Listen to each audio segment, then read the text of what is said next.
Live. Everywhere. On netrootsradio.com.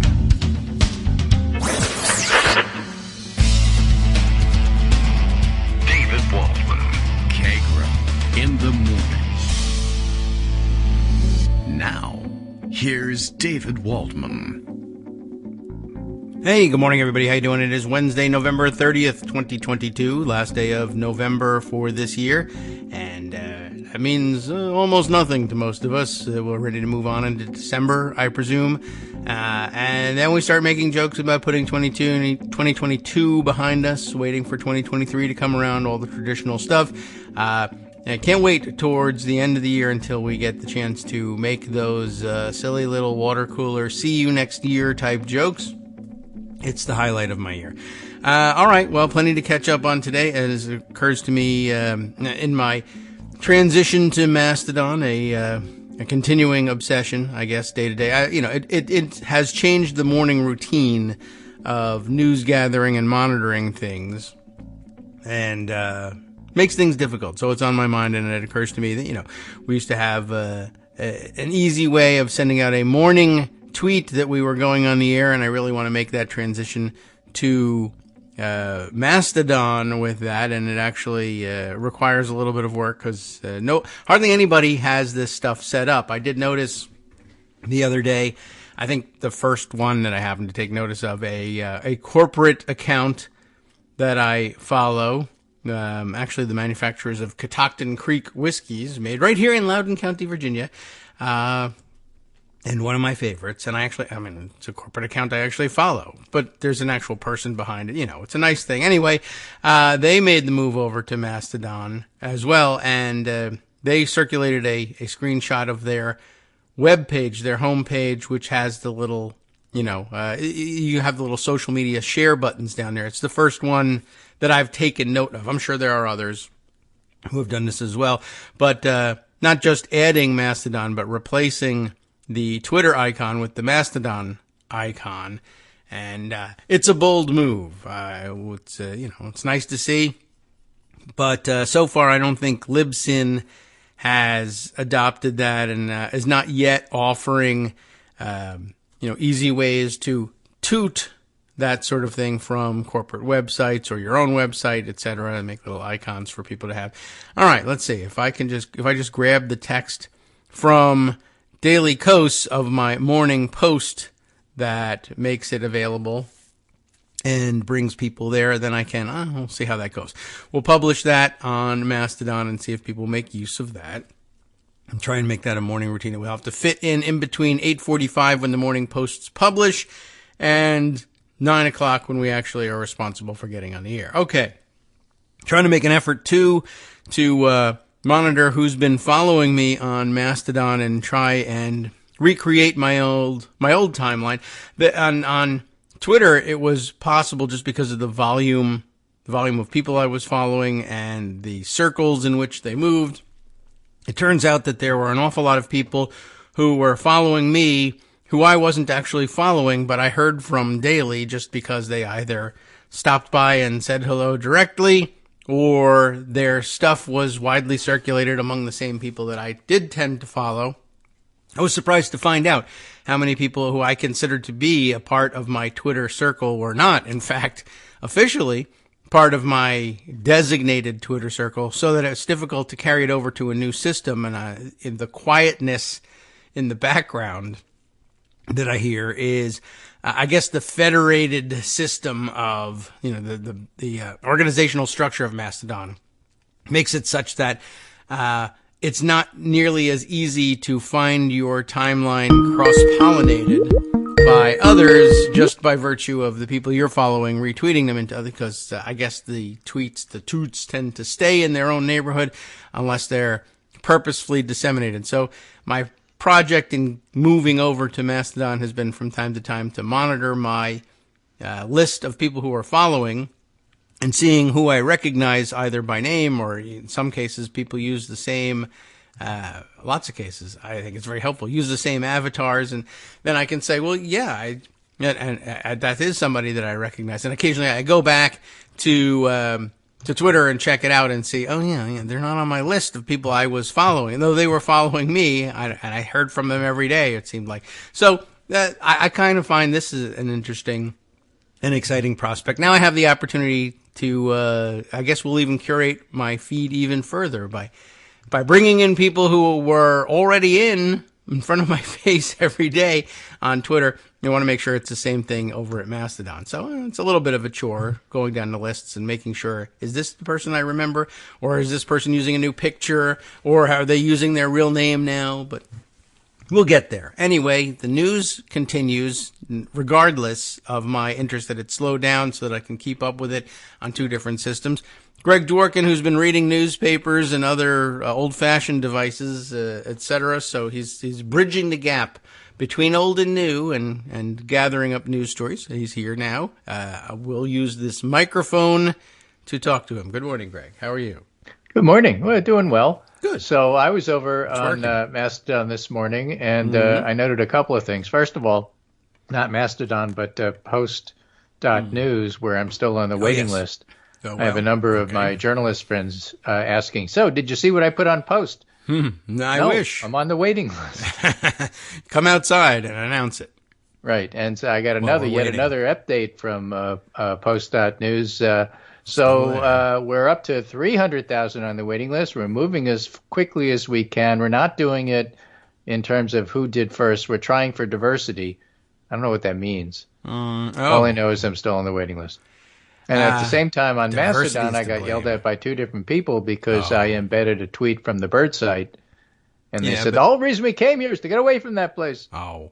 Well, everybody's doing that. There's a couple of issues with that. First of all, I'm still trying to find out who I, as you, followed on Twitter, or at least followed me on Twitter and spoke to every day, who's on Mastodon. And one of the ways I do that is to import into Mastodon the Twitter stuff I'm looking at, and then while I'm on Mastodon, go and look for him.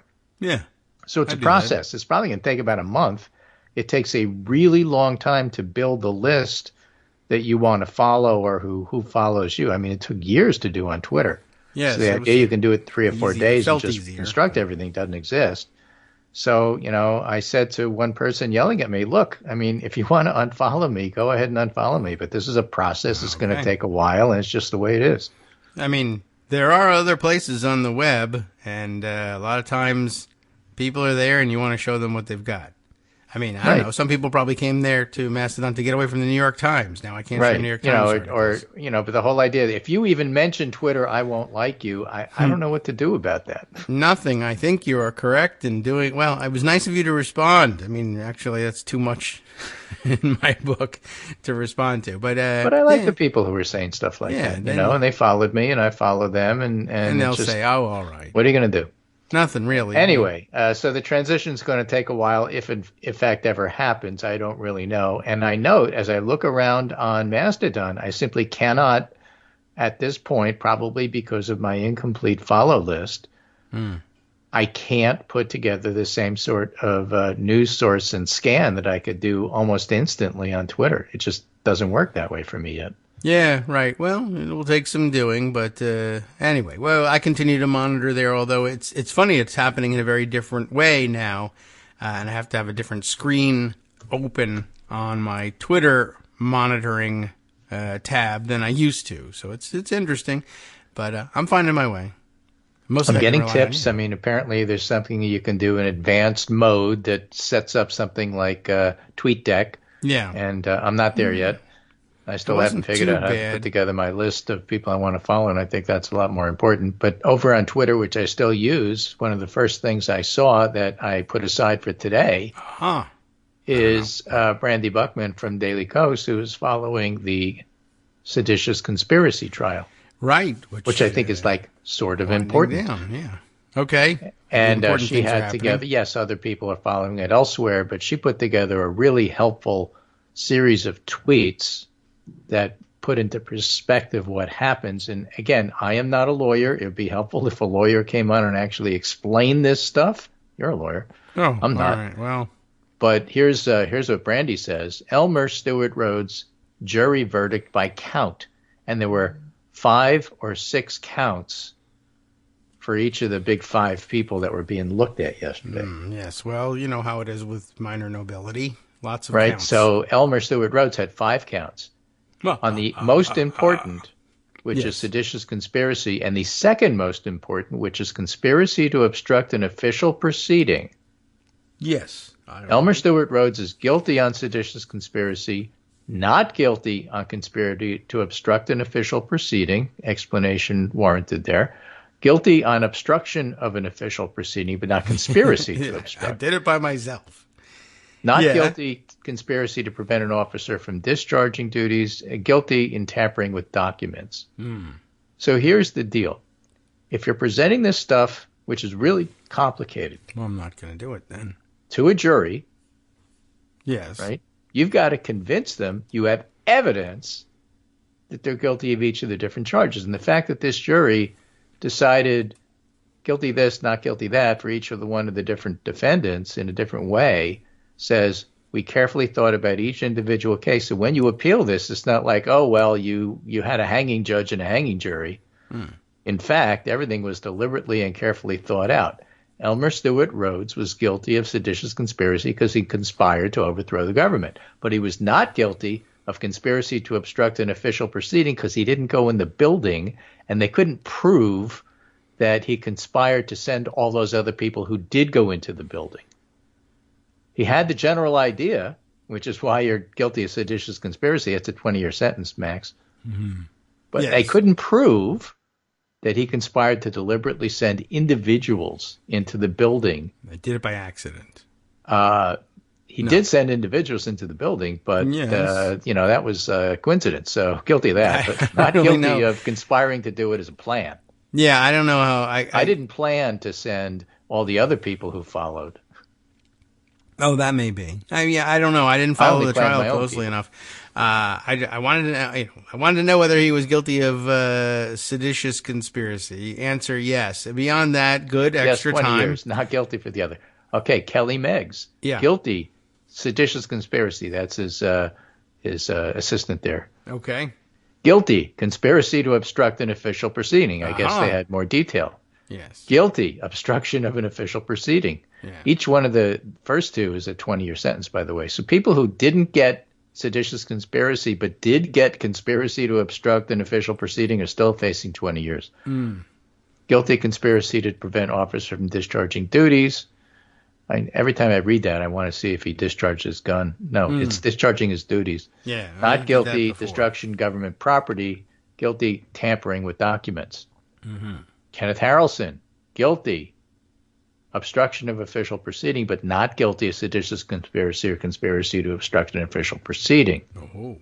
Also guilty of tampering with documents. Jessica Watkins, not guilty of seditious conspiracy, but guilty of conspiracy to obstruct an official proceeding. Guilty of obstruction of official proceeding. Guilty of conspiracy to prevent an officer from doing duties. And guilty of civil disorder. And then Thomas Caldwell, not guilty seditious conspiracy, not guilty conspiracy to obstruct an official proceeding, guilty obstruction of an official proceeding. I didn't plan for it. I was just saying I did it. It's unbelievable. All right. Not guilty conspiracy to present an officer, guilty tampering with documents. You can see the pattern here of the 5 people. They all got something. Yes. Well, and they all were guilty of something. And so when you describe this as a mixed result for the government, no. The government got what it wanted. I mean, a lot of people go to jail conspiracy for the 2 people that ran Oath Keepers. Oath Keepers is now going to be defunct as a militia. All right. They don't have redundant They took leadership. out the heads of this. It doesn't mean that white supremacy and militia problems go away, but this militia, they're done. All right. Well, that's why it was such a big deal. All the rest of them, they can all go and join a different militia now. And now they're going to do the Proud Boys. That's a separate trial. Awesome. I like it. Goes on for a while. Yeah. So that's where Enrique Tarrio and all those folks come out. But having this under their belt is really, really helpful. And Judge Mehta and Ken White, Popat, was trying to explain this to the non-lawyers. This may sound confusing, he said, and I'm paraphrasing him, so I probably get it wrong. But when the judge decides sentencing, he gets to consider everything, including the stuff you're not guilty of. All right. He looks at the totality of everything. And, he didn't say this, but I guess what he's thinking is, so if the judge thinks you basically were guilty of something, but got off on a technicality, okay, that might go into, his thinking about the stuff that you were guilty of and how much sentencing he's going to do for you. Yeah, he can't sentence you for the things you weren't guilty for, but he could choose the maximum, for instance, of other things. Right. If he's convinced that the stuff you got off on is like still pretty serious and that you only got off on a technicality, then instead of 10 years, maybe you get 20 years for the thing you actually did that gives you a max of 20 years. Do less when it comes to crime is the general lesson here. Right. And, of course, it's as Harry Litton points out, this is not the major story with the one I'm about to tell you. The major story is the seditious conspiracy. But on the legal front, only the second headline of the day, but a huge one nonetheless, Mark Meadows ordered to testify before Fulton County grand jury. Oh, yeah. Okay. He's managed to elude reckoning to date, and he's the most important witness in the entire post-election series of crimes. Because he's a criminal. Yeah, I'll probably take the fifth. Sure. But still. You got to make him do it. Expert Kathleen Bello points out, here's your regular reminder that the Oathkeeper verdict, the Buffalo verdict, where the racist pleaded guilty to shooting black people in a supermarket. Okay. The Mar-a-Lago dinner, that would be with Nick Fuentes and Kanye West. And the Proud Boys elections to local offices, that would be Miami-Dade Republican Party, are all part of the same story about a rising and militant white power movement. All right, that seems fair. So it's all the same thing. It's all connected.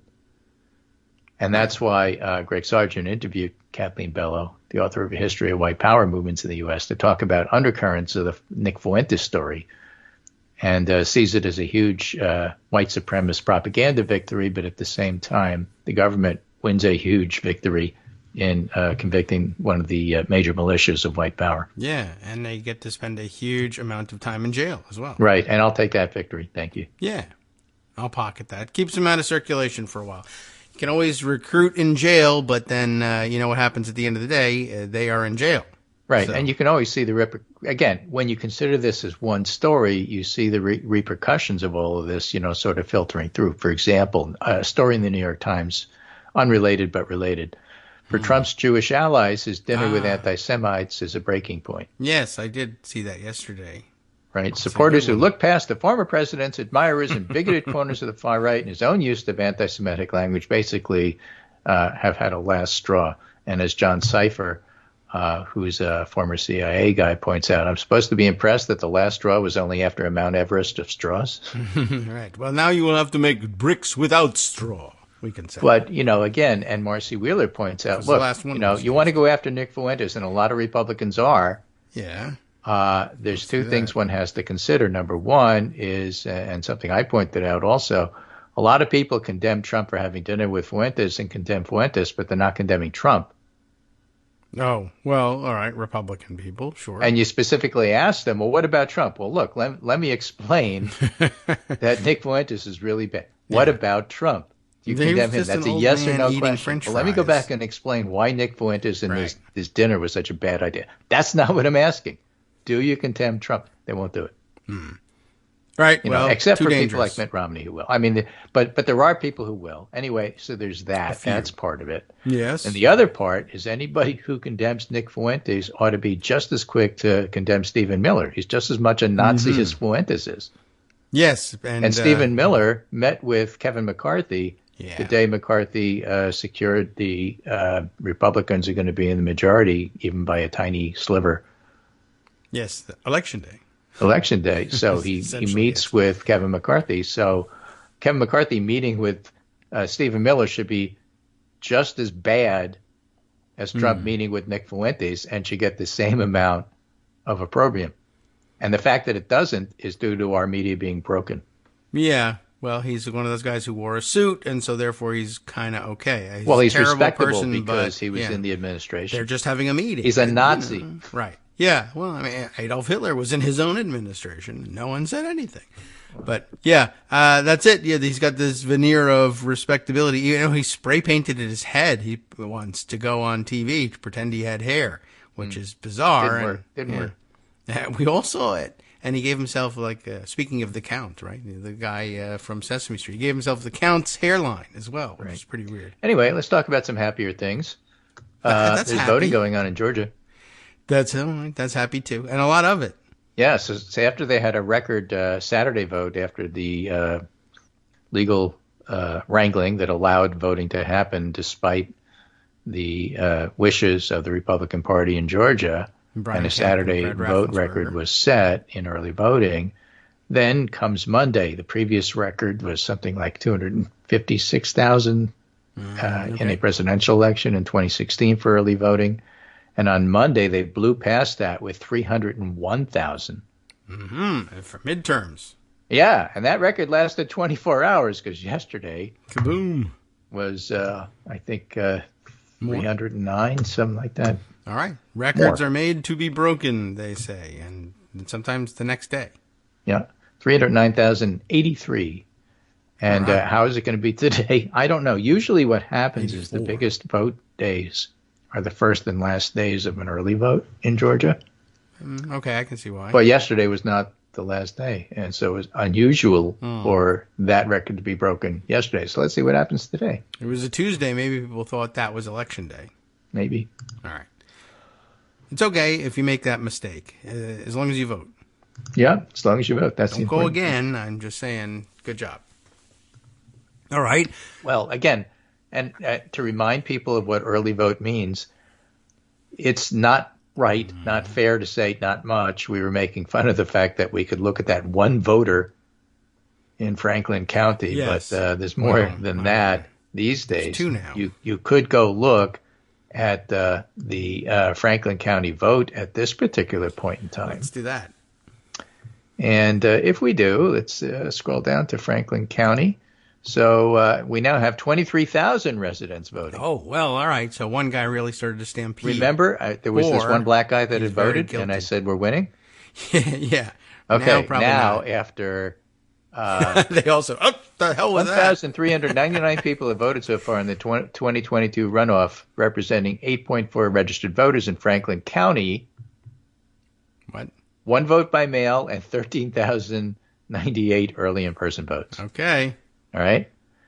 White, 90%. Yeah. They heard about the black guy who came out. Black, 4%. Female, 50. Male, 49. 65, okay. over 65, 65 plus, 57.7% of the vote. All right. Franklin County's going They to all go heard, for but they Walker. heard by fax. Right. And so they have a reasonable number of voters, illustrating the point, 36% of those who voted in the general election, early vote, just comparing it to the early vote. So a third of their voters are already out. That's also true for counties like Dawson, Decatur, DeKalb County, which is a Democratic county. And just to give you an idea of the difference, okay, All right. Franklin County, we're talking about 16,000 votes. DeKalb County, we're talking about 563,000 votes. Oh, wow. Okay. And DeKalb has hit 48% of the percentage of the 22 early vote. So DeKalb is turning out. DeKalb is going to be a Warnock vote. Okay. DeKalb is doing great. All right. And so, I see that my county a point lot is on license that you plates. get these huge record numbers when both sides show up. So the number alone doesn't say, oh, well, we automatically win a high turnout election. This isn't going to be a high turnout election.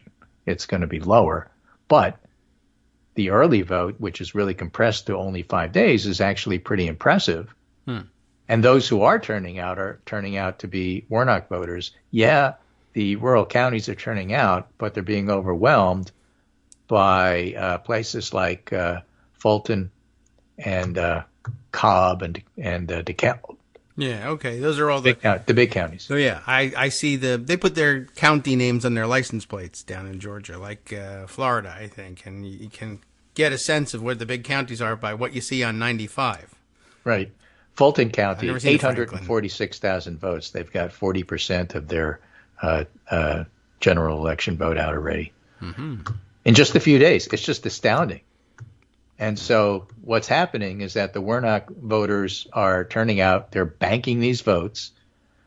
And although you can't tell who the votes are for just by who showed up. Unless they tell you. But we don't do that now. You can tell what the demographics are. And again, you can't know that 30% of the white vote is for Warnock or more, which is what he needs. You don't know that because you don't know who they voted for. But you do know that you need 30% black turnout, and so far it's 35%.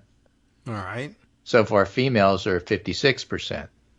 So far the 65s, remember what I said about Franklin County, about how many over 65s there were? Overall, the over 65s are only 43% of the early vote. At the very beginning of the general election early vote, it was over 50. And so the older voters tend to vote for Walker, especially the ones from Texas. No, Walker. Well, which is where Walker Texas lives. Ranger. You see, he should have stayed there and been Walker, Texas Ranger. He did stay there. That's where he lives. That's true. He bases taxes. I guess you're absolutely right. Well, the news doesn't travel and reach the over 65s by telegram as quickly as it does the rest of us, I guess, or maybe they just don't care. Maybe these are Texans voting in Georgia. We don't know. But in any case, the numbers look pretty promising for Warnock, but it's not a done deal because, again, when the turnout is high, that means both sides are turning out, and in fact they are. Okay. Well, it's good that people are turning out. We can root for that. That's easy to do. And, I mean, I don't know what else to say about it except you're right. It remains the case that until we count the votes, we don't know how many votes each candidate has. We're sitting around here parsing things. But it's interesting to know. And it's gratifying to see early voting catching on with a larger and larger population. And maybe it'll be help perpetuate it into the future. Sup fam, it's your boy Darwin, aka Darwin_Darko, aka the most reasonable man in America, aka KITM's senior black correspondent. You might remember me from such recordings as Spacemen vs. Space Cadets and We Need to Talk About Joe Biden. Today, I want to bring you good news about that thing you've been struggling with. Do you suffer from giving too much of a damn? Do you turn on the series of tubes and find yourself outraged at the particular way some news organization strung some sentences together only to realize, nope, this is not some fictional hellscape? Well, guess what? You no longer have to accept the life of giving too much of a damn. You can do something about it, because even you, yes you, can be a show contributor. Now I know what you're thinking. Hey, Mr. Most Reasonable Man in America, I'm not some professional podcast talking guy. Don't worry about it. Do you have a smartphone or some other electronic recording device? Well, that's all you need. You too can have a segment where you can read us an important article and give us your take. Read one of your own original essays, or even just give us your commentary on something you'd like to share that's important to you. Fair warning though, side effects may include general punditry, having opinions and hot takes, getting stuff off your chest, and hearing your own voice. If your recording lasts longer than 5 to 7 minutes, please consult kagrox@gmail.com. That's KAGROX@gmail.com.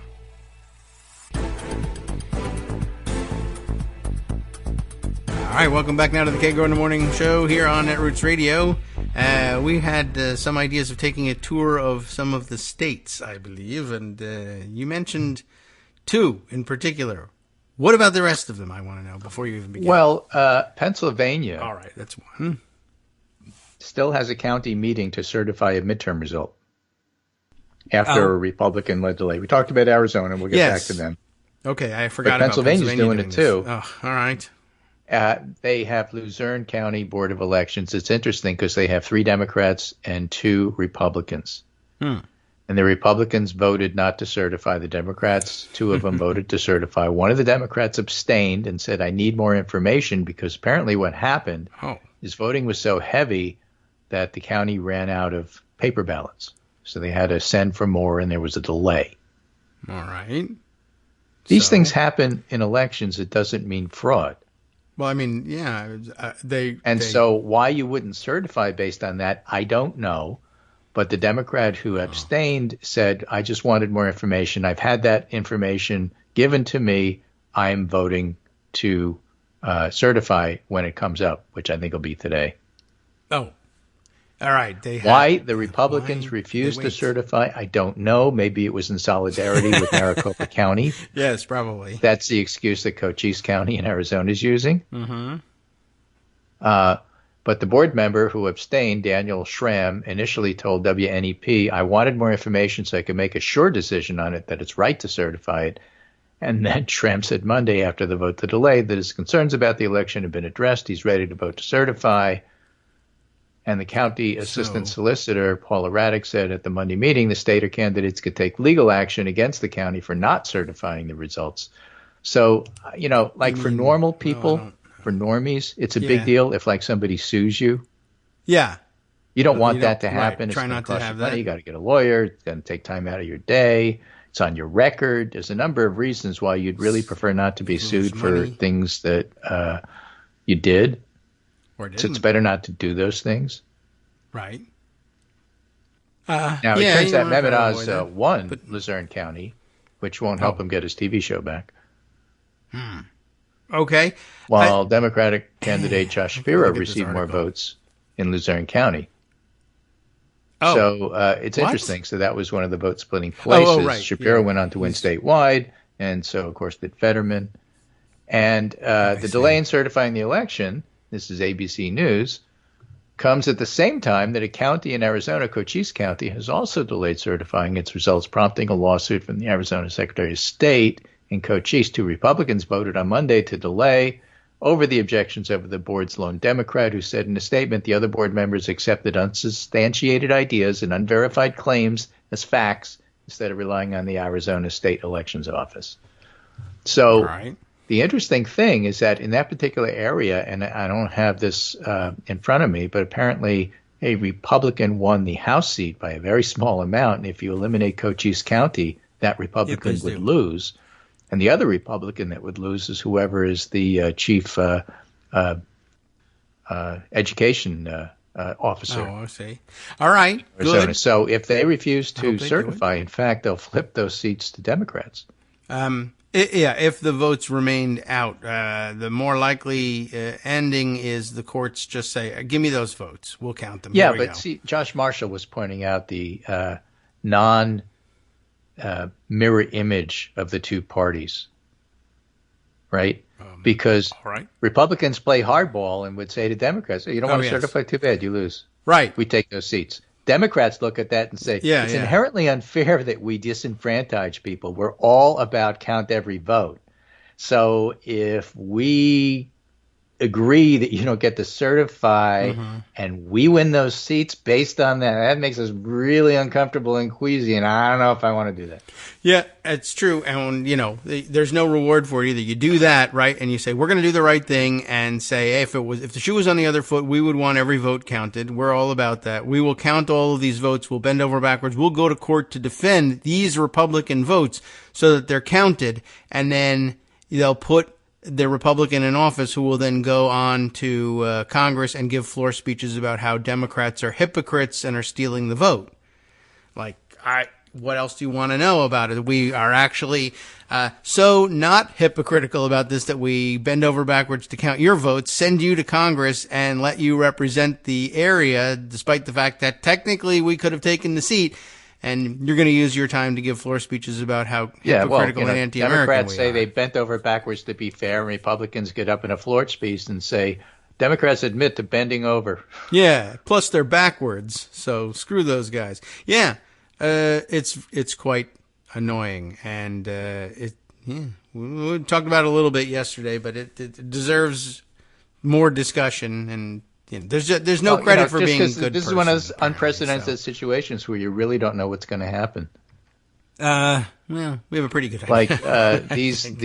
Like some of these people during Trump's administration, like on same-sex marriage, county clerks and stuff like that, were willing to go to court. I don't know if that's still true. I don't know if they have the idea that in the end, I have this thing in the back of my head that somehow or other I'll get pardoned. Yeah. Who's going to pardon you? They may not believe that anymore. Katie Hobbs, the Secretary of State, who's now the governor, who's suing you? You think Katie Hobbs is going to pardon you? I don't think so. No, but she will put you in office, which is amazing.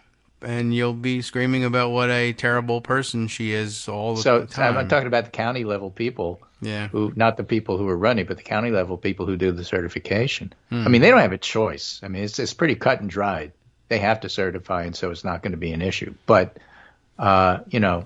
defying the law and being sued in order to be forced to certify, I just don't understand how that helps you in any way if you're the county level person. No, I can't figure it out either. And it's just, they're just crazy, and they've dug their heels in, and somebody opposes them, so they are going to struggle against them, even when the other person is fighting to, count their votes and make the election work the way that the people whose heels are dug in have demanded it work, that every vote be counted. All right, well, let's count them. No, and they do that. And then, of course, then they run around and they say, these votes, the whole system is rigged. And I know because, ironically, I'm rigging it by saying that I won't count the votes because they're rigged. If we just counted the votes, it wouldn't be rigged. But if I count the votes, then I can't claim it's not rigged or whatever or it is rigged. And okay. I mean, it's bizarre. It makes no sense. Would you like to lose these elections? I guess that could happen. But yeah, we won't let it. They know it. And all right. Well, we'll see who gets in trouble and whether anybody in Cochise County says, I think I'd rather have a different panel of people making this decision next time. So I'm going to mention two things out of context because they're important and I don't want to forget them. And then I'll try to get to them, but we'll see if we do. Yeah.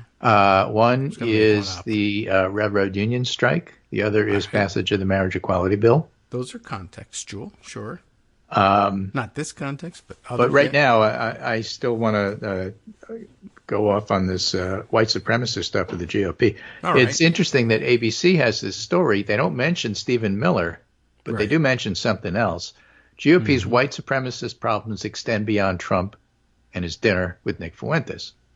Says Lunch too. Kevin McCarthy's rebuke of Trump's dinner companion is undercut by the past, which is to say Paul Gosar and Marjorie Taylor Greene attended a Nick Fuentes conference. Yes. So when Kevin McCarthy says there's no place in our party for people who associate with people like Nick Fuentes. Well, did he say Nick Fuentes?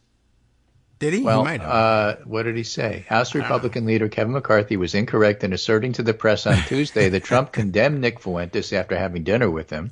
He was perhaps overly credulous in saying he believes the former president's claim not to have known who Fuentes is, but McCarthy's own condemnation of one of Trump's dinner companions, I don't think anybody should be spending any time with Nick Fuentes, is what McCarthy said, is undercut by his pledge to restore committee assignments to two of his members who have done just that.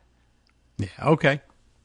As ABC News Will Staken reports, not to be mistaken for the Stakem Twitter account, which is so much fun to read. That's his daughter. Representative Marjorie Taylor Greene was the keynote speaker at Fuentes' own event in February in Florida, where attendees applauded Russia's invasion of Ukraine. Gosar was at a similar gathering a year earlier. There's no place in our party for any of this, McCarthy said. After Greene and Gosar's attendance at the Fuentes events were revealed, and the two subsequently distanced themselves from Fuentes, and now Marjorie Taylor Greene is having a fight on social media with Laura Loomer about it. But there is a place in McCarthy's conference for both of them. McCarthy's not revisited his promise to place Greene and Gosar back on committees from which Democrats and some other Republicans removed them. McCarthy, Mitch McConnell was sharper than McCarthy in his condemnation of Trump. Speaking to reporters on Tuesday, he added a prediction that might be more wishful thinking than prognostication. Anybody meeting with people advocating that point of view, in my judgment, are highly unlikely to ever be elected president of the United States. Well, I agree with him. I don't think Trump's going to be reelected. I don't know that Trump won't be the nominee, but I don't think he'll be reelected. Okay. I think Trump being the nominee would be a gift to Democrats, which is why the Republicans won't do it, because they don't really care about his morals and they don't care about Nick Fuentes. They do care about winning and losing elections. I also would not mind refusing the one thing that's gift. on their mind that they care about more than anything else. I'm going to return this gift if we get it. Okay. So a couple of pieces I wanted to highlight. This is Tom Nichols writing in The Atlantic. Never Trump means never. Opposing Trumpism is about more than rejecting one man. The thing I wanted to highlight about that ABC piece we just covered is that it didn't even mention Stephen Miller. Right. And Stephen Miller is part and parcel of being a Nazi and being part and parcel of the Republican Party. And so, falling down on the job. It's great to point out that the Republican Party and Kevin McCarthy in particular's problem goes way beyond just Trump with Nick Fuentes. Kevin McCarthy's problem is that 30% of Republican voters are white supremacists. Well, and he's afraid to abandon them because they won't win. And, a lot of people have noted that, part of the issue here is that in losing part of the suburban base to the Democrats because you're alienating them, and having the Proud Boys to come and Oath Keepers are ready, taken apart by the courts, you're losing some of your most passionate supporters. Mm-hmm. And so you got to go out and recruit the anti-Semites. And that's what that dinner was all about.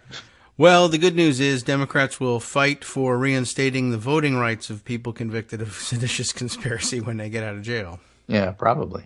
So you have the artist formerly known as Kanye West. And you have Nick Fuentes. Okay. And clearly anti-Semitic. I mean, just openly anti-Semitic. Yes, he revels. And somehow or other, that is verging on being respectable to the Republican Party because so many people in their base really don't have an issue with it. They just don't like the idea that it's out in the open because it makes them uncomfortable, because it makes them think that maybe they'll lose votes over it. Maybe. All right, just a maybe. Well, if that's what you have to work with, that's what you have to work with. So keep it out in the open. So never Trump means never. Opposing Trumpism is about more than rejecting one man, and I've just given you an illustration of why that is. Never Trump is still a movement that's about more than one man. It stands in opposition to everything Donald Trump has done to American civic life and rejects those who would wear his mantle. All right. It's probably too big for you anyway. In one of the most appalling appropriations of a political banner in years, or at least since Trump decided in 2012, after years of changing party registrations to settle on calling himself a Republican, some of the conservatives hoping to salvage the GOP's fortune after the 2022 midterms are trying to seize and redefine the term never Trump to mean a rejection of only Trump and no other Republicans who are like him. Important, not as some internal fight among the right, but because it's a preview of how many Republicans, and especially those coalescing around Ron DeSantis, intend to rehab the GOP brand in 2024. The strategy will be to make Trump the sin eater for the entire party, designating him as the GOP's sole problem and rejecting him and only him. I can see that might be the play. Sure. The goal will be to scrub away the stain of having accommodated Trump while pretending the Republican Party is no longer an extension of his warped and anti-democratic views. This will be the new Republican Party, and it's nonsense. As one of the original never-Trumpers, an appellation adopted by disaffected Republicans and conservatives who swore never to support Trump, I think I have a pretty firm handle on what the term means. I don't speak for every never-Trumper, but I'm confident that virtually all of us would affirm that we're not just making a choice about a candidate, but opposing the movement that coagulated around Trump. We did this not only by expressing disapproval, which is easy, but by actively voting for his Democratic challengers, which for some of us was harder to do, but part of actually stopping Trump. And this became a movement in itself. And Trump exceeded our worst fears. We expected him to bring a clack of opportunists and various other mooks and goons with him to Washington, but we overestimated the ability of the GOP's immune system to fight off a complete surrender to Trump's parasitical capture of the party. We appreciated the threat of Trump, but we were surprised by the spread of Trumpism, which is the political movement that arose as a malignant mass incarnation of Trump's personality: racism, nativism, isolationism, the celebration of ignorance, a will to power that was innately hostile to American institutions, as embodied by Stephen Miller, I would add. Trumpism is now the only real animating force in Republican politics. Indeed, DeSantis, the great GOP hope, is so much a Trump sycophant, he's even learned to stand and gesture like Trump. Well, we all have, by accident. So the Republicans know they have a problem. Many of them seem to believe their only recourse now is to say they're all never-Trumpers, and the hope voters will somehow draw an unwarranted distinction between Trump and the party. But those of us who said never Trump years ago and meant it, we know the difference. Tim Miller has a similar themed piece in the Bulwark. I won't read you the whole thing, but the idea is the same. A letter to the DeSantis fanboys from a real never-Trumper. Don't settle on the new precious. That's a Gollum reference, by the way, Lord of the Rings. Got it.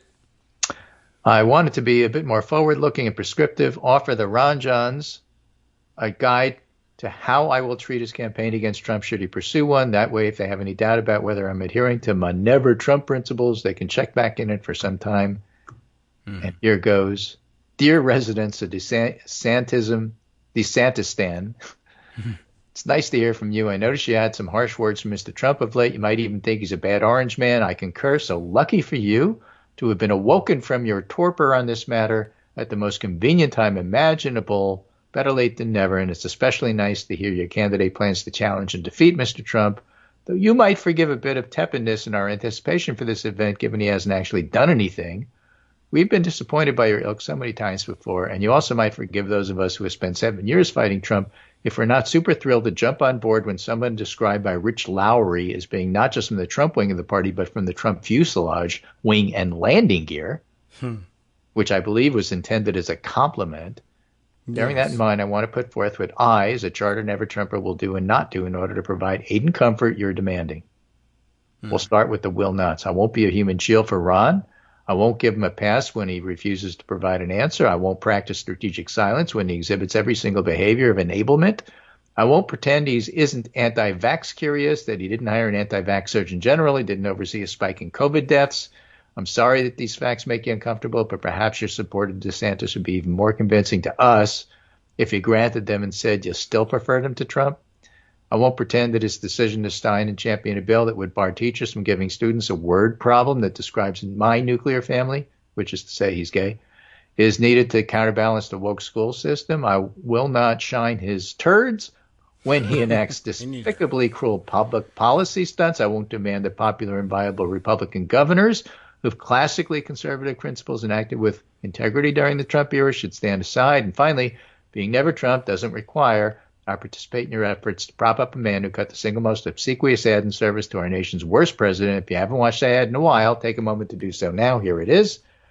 But speaking of grooming, I wouldn't let the person in that video coach my kid for fear she might be groomed into this creepy cult. The point I'm trying to make here is that never Trumpers are allies. Yes, they're not Democrats. Yes, some of them have terrible taste in music and movies, for that matter. It doesn't matter. What they're doing is not only voting with us, in some cases they're holding their nose and voting for us. They will remain allies for the time being. Nothing is forever.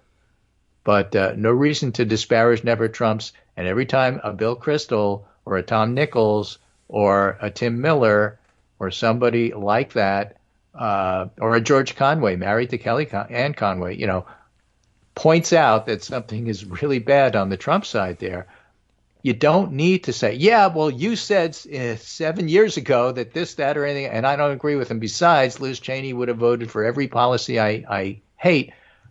That's not the point. The point is they're voting with us now. They're voting for Democrats now. This is what Big Tent Party means. It doesn't mean you have to welcome wholeheartedly into the Democratic Party. Let them be independents. Yeah. But accept their votes. Well, there's nothing you can do about those. Those are cast. And accept their criticism and as you know, we count of everything. The Republican Party. It's right on point. And they actually know a lot and know the people that are in it and are pretty good at calling out the cowards. Yeah. Well, if you're uncomfortable with it, you can retreat behind the policy stated earlier. Well, we're for counting every vote. So we'll count theirs. And what they say along the way, I might not read it if it makes me angry, but we'll count their votes. And that's enough. And besides, sometimes they make valid criticisms, and it galls me when it's sometimes when it's them doing things that I say, yeah, well, this has been said for years by other people who you condemned for being a wild-eyed super liberal when they said it before you, but okay, fine, you're saying it now, and more people are reading it, and some people who think they're Republicans but want out will read it and vote their way out as well, so good. All right. So for those of you who are persuaded by that. Again, changing topics to something perhaps a bit happier. Okay. What do you got? I see that House Democrats have voted to give Nancy Pelosi an honorary title in their closed-door meeting tonight, the Speaker Emerita. Oh, okay. I mean, I don't know that that's ever happened before. I don't know what it means. It means nothing, but it's nice. Yeah, I don't know. Well, we'll see whether it means anything. Maybe there's an office allotment or something. I don't know. Otherwise, it's just a nice title, which why not? That's okay too, even if they just want to. I mean, what do you do with a person who has been speaker who now says, I'd like to be a backbencher? Usually you do so. Well, in England, they kick them upstairs, as they say. I'm just remembering Robert Byrd going from Senate leader to backbencher. Just a dude. It's different in the Senate, I guess. But they kept him because he knew everything about policy and procedure. You'd have to wake him up every once in a while. Where did we keep the blue slips? Oh, right over 45 minutes later in the drawer. Yeah, they're in Robert Byrd's drawer. Yes.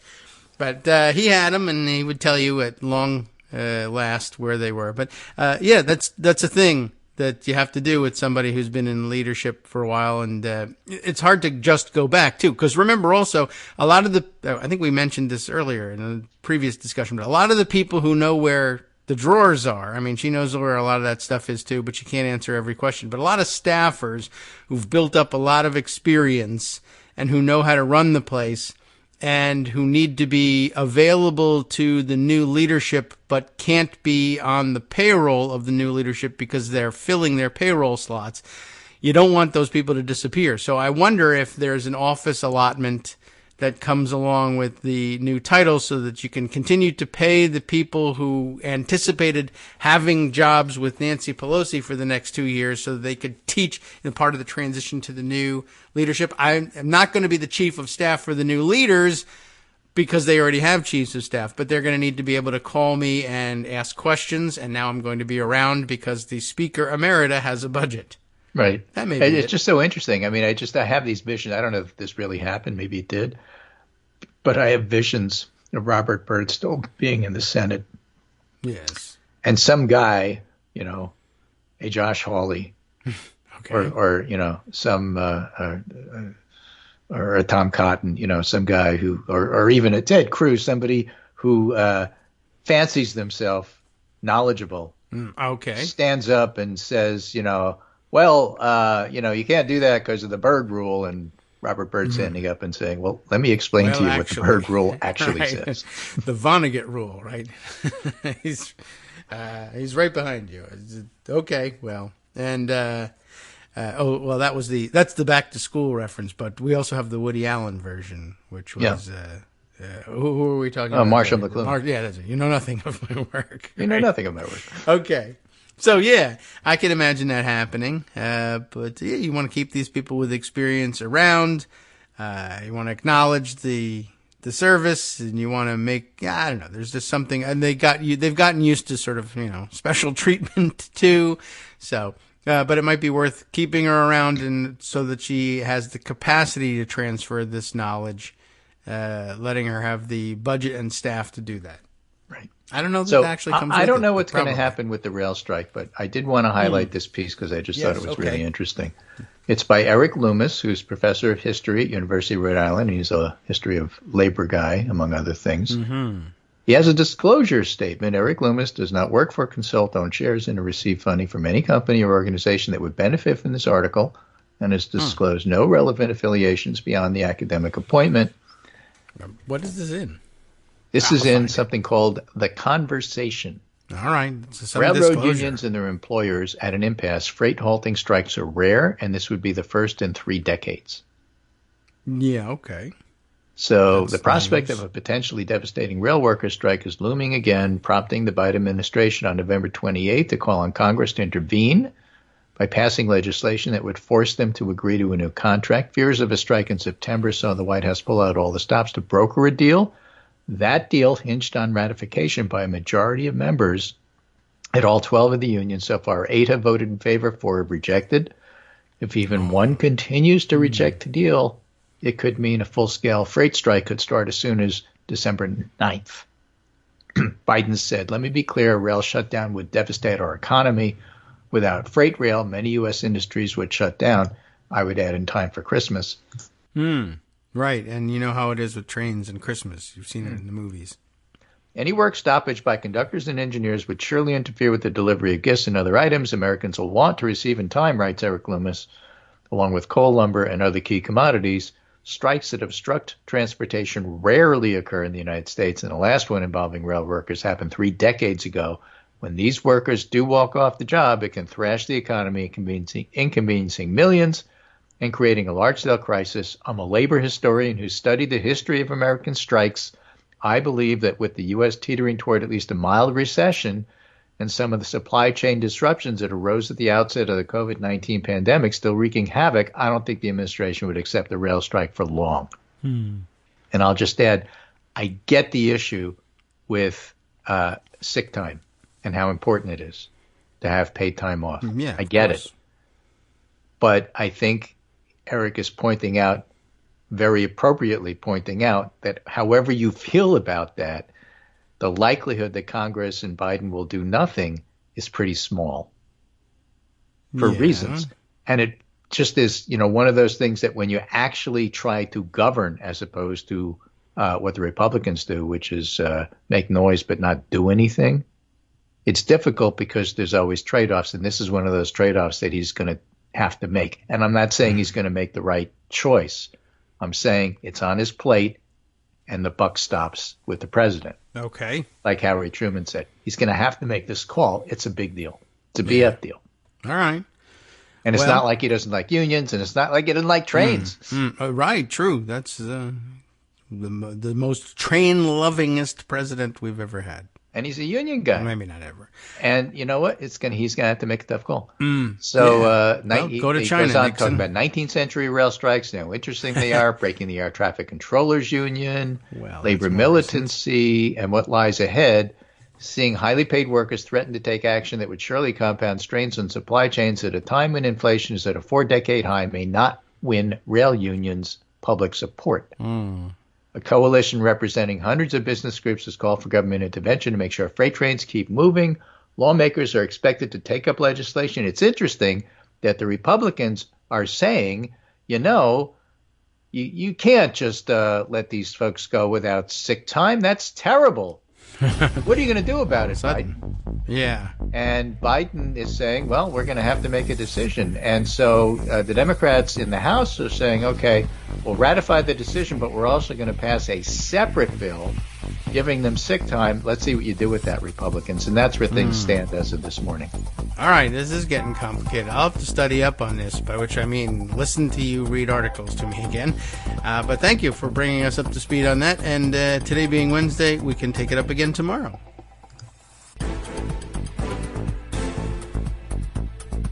All right, welcome back now to the Kagro in the Morning Show here on Netroots Radio. Fascinating thing, the history of the railroads. It's been a long time since railroads were front and center. I mean, they've remained quietly, interestingly enough, I guess because of the quietness without the strikes in the last 30 years, quietly, always important. The quiet, I guess, is a new part. The importance is an old part about the railroads. And I guess because things have been working okay and there haven't been threats of major strikes for so long, we've forgotten how much railroads do for the economy and all the things that travel by railroad. You would have ordinarily no idea, especially as the roads are so crowded. It always seems like everything's traveling by ground transportation anyway. I mean, railways are ground transportation too, but by surface road transportation, I guess. Plus, of course, the advent of overnight shipping. So there's lots of things, lots of freight moving by air as well.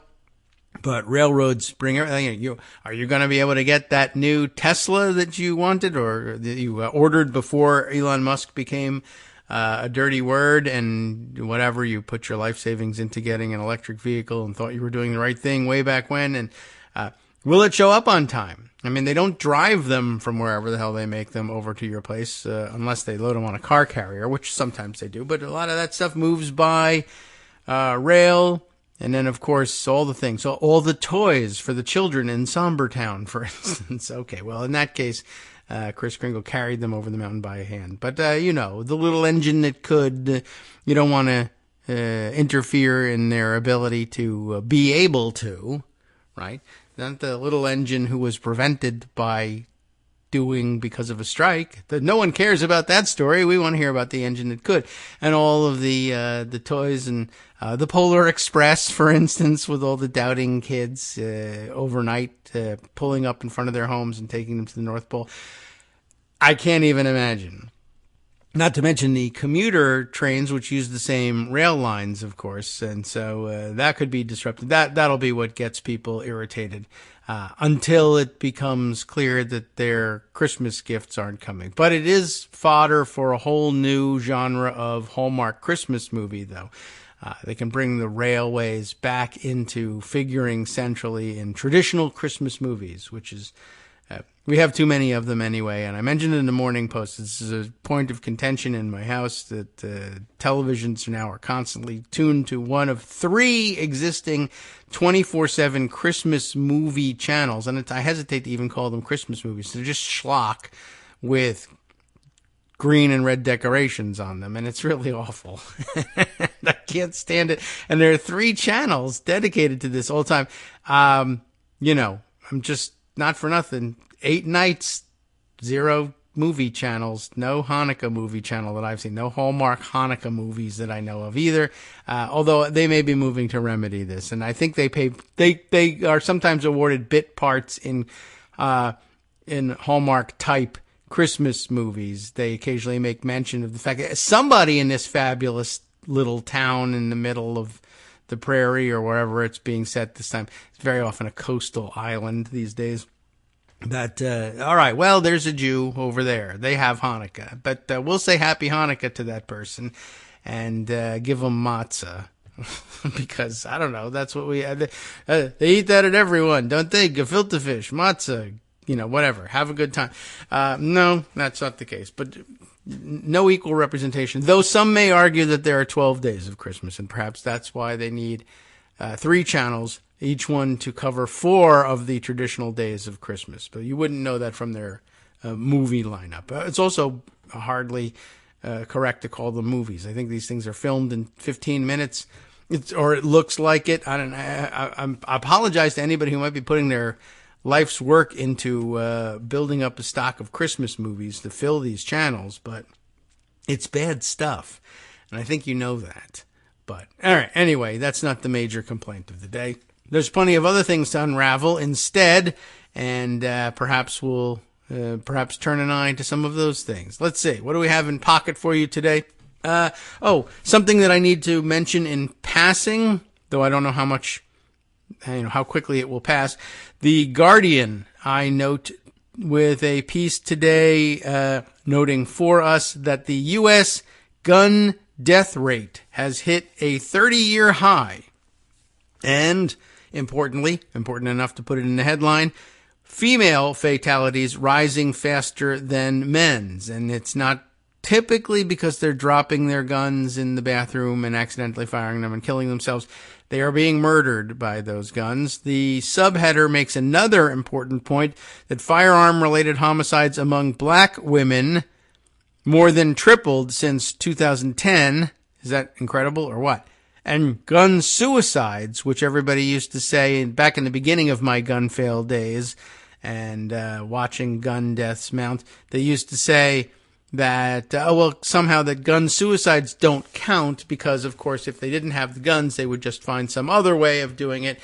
And that's not actually a valid point in my view, because the ability to successfully pull off a suicide or to unsuccessfully merely cry for help but actually end up killing yourself with guns, it's a lot more likely. Whereas with other methods, there's a little bit more room and some more time perhaps sometimes to contemplate just exactly what you're doing or make it a cry for help more than anything else. So it's a real problem. But listen to the increase in those rates. So we're at a 30-year high with gun deaths. Female fatalities rising faster than men's. Firearm-related homicides among black women more than tripling. Suicides doubling since years in recent memory, 2010 and 2015, respectively. All right, who's written this? Actually, an Associated Press piece being run here in The Guardian, and so I don't think it gives authorship. But at any rate, let's move to the meat of it. The U.S. gun death rate last year hit its highest mark in nearly 30 years, and the rate among women has been growing faster than that of men, according to a new study. The increase among women, most dramatically in black women, is playing a tragic and under-recognized role in a tally that skews overwhelmingly male, researchers said. Women can get lost in a discussion because so many of the fatalities are men, said one of the authors, Dr. Eric Fliegler, whose name I think has come up in gun stories for us in the past. He of Harvard Medical School. Among black women, the rate of firearm-related homicides more than tripled since 2010, and the rate of gun-related suicides more than doubled since 2015, Fliegler and his co-authors wrote in the paper published by JAMA, the Journal of the American Medical Association, Network Open. JAMA Network Open. Okay, that's an odd name. The research is one of the most comprehensive analyses of U.S. gun deaths in years, said David Hemingway, director of the Harvard University Injury Control Research Center. In October, the CDC, the full name, of course, being the Centers for Disease Control and Prevention, released data on U.S. firearms deaths last year, counting more than 47,000, the most in at least 40 years. It's interesting that it was that high previously. The U.S. population is growing, but researchers say the rate of gun deaths has been getting worse, too. Gun-related homicide and suicide rates both rose 8% last year, hitting levels not seen since the early 1990s. In the new study, the researchers examined trends in firearm deaths since 1990. They found gun deaths began to steadily increase in 2005, but the rise accelerated recently with a 20% jump from 2019 to 2021. Yikes. Why gun deaths rose so dramatically during the COVID-19 pandemic is a straightforward question with probably a complicated answer that no one really knows the answer to, said Fliegler, an emergency medicine physician at Boston Children's Hospital. Certainly seen a lot of guesses there. Factors could include disruption of work and personal lives, higher gun sales, stress and mental health issues, experts said, and also, by the way, just hanging around with guns and either fiddling with them and accidentally shooting themselves or someone else, or leaving them around for kids to find, or them even just being there in the first place so that kids find them while they're home from school. I anticipated that. Even without increased gun sales. Factors, we just read those factors. The researchers counted more than 1.1 million gun deaths over those 32 years since 1990, about the same as the number of American deaths attributed to COVID in the last 3 years. So, by the way, COVID actually quite huge. About 14% of those killed by guns were women, but the rate of increase among them is more pronounced. There were about 7 gun deaths per 100,000 women last year, up from about 4 per 100,000 in 2010, an increase of 71%. The comparable increase for men was 45%. The rate rising to about 26 per 100,000 from about 18 gun deaths per 100,000 in 2010. For black women, the firearm suicide rate rose from about 1.5 per 100,000 in 2015 to about 3 per 100,000 last year. Their homicide death rate last year was more than 18 per 100,000, compared with about 4 per 100,000 for Hispanic women and 2 per 100,000 for white women. You hear that? 2 out of every 100,000 white women were murdered by guns. 18 out of 100,000, every 100,000 black women murdered by guns. That's pretty astonishing, actually.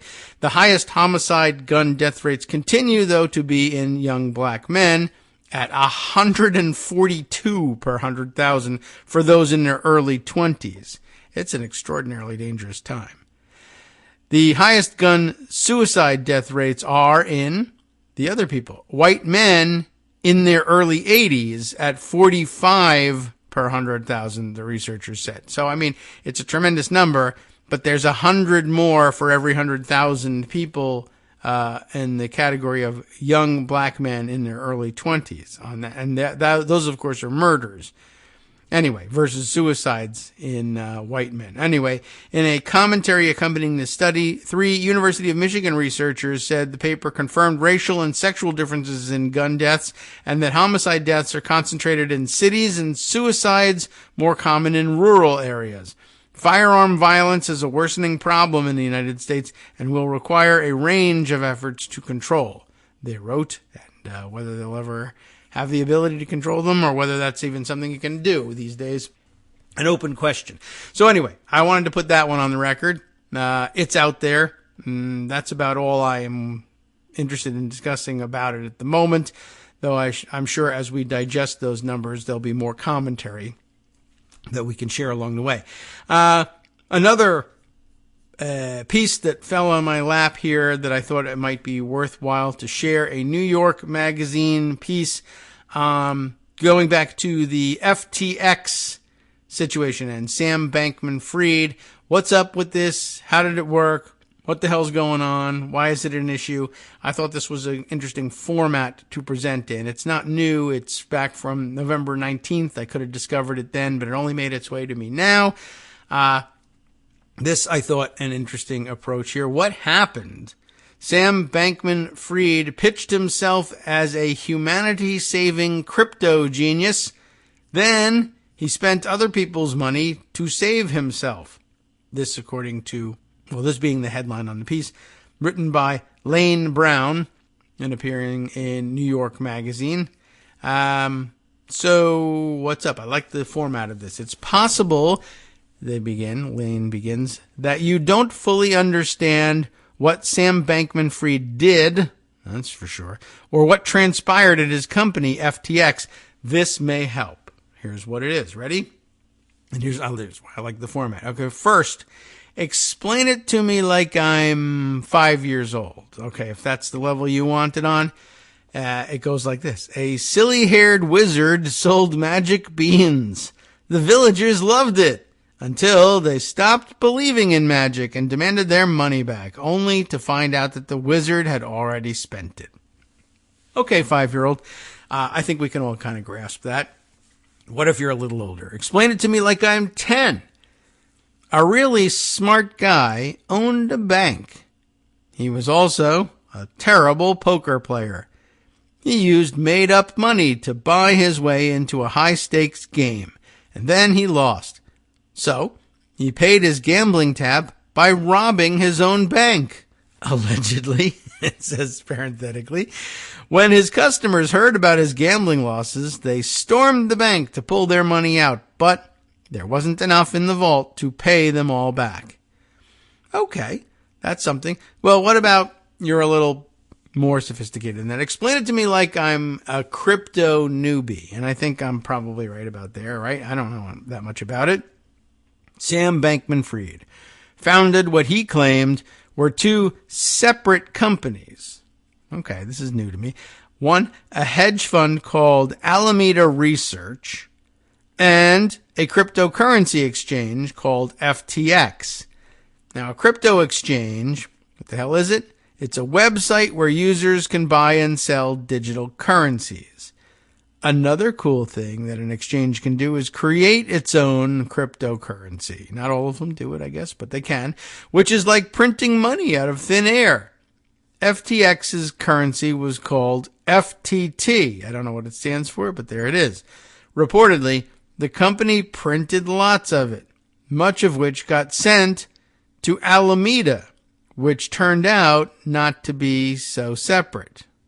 Which turned out to be not so separate. Okay, making it seem like the fund, Alameda, was always healthy. That is, they had lots of money.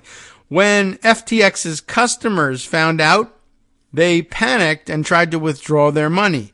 They were in for an even bigger surprise.